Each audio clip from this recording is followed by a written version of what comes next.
আমাদের ডায়েটরির কথা খেয়াল করি, আমরা যা খাই দেখেন এটাও করাপ্ট করে ফেলছে, আমাদের খাদ্যাভ্যাস পরিবর্তন করে দিচ্ছে। আমরা এখন কি খাই দেখেন, প্রসেসড ফুড খাই, টিনজাত দ্রব্য যেটা আছে খাদ্য এটা আমরা খাই, জাঙ্ক ফুড খাই, ফাস্ট ফুড খাই, জেনেটিক্যালি মডিফাইড আমরা ফুডগুলো খাই।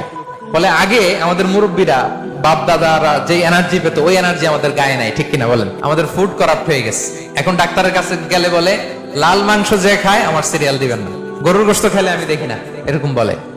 তো রাসূল সাল্লাল্লাহু আলাইহি ওয়াসাল্লামের যুগে ওনারা মিট খেতেন না ভাইয়েরা, ফ্রেশ মিট, মরুভূমির ক্যাকটাস গুলমলতা খেয়ে যে খাসি দুম্বাগুলো ওগুলো খাইলে এমনিতে শরীরের ভিতরে এনার্জি চলে আসে। এগুলো বাদ দিয়ে আমরা খাবারে কি ঢুকাইছি? Fast food. আমাদের ছোট বাচ্চাদেরকে দেখবেন ভালো মাছ খেতে দিলে খায় না, ভেজিটেবল দিলে খায় না। কি খাবে ওরা? আমি জানি কি খাবে, শোনেন। সসেজ খাবে, দেন পিজা খাবে, ইনস্ট্যান্ট যে স্যুপ আছে, নুডলস আছে এগুলো খাবে, ফ্রোজেন যত মিল আছে এগুলো খাবে, ঠিক কিনা? তাহলে আমাদের ডায়েটরি সিস্টেমকে চেঞ্জ করে দেওয়া হয়েছে। আমরা অনেকে মনে করি আমরা বোধহয় এখন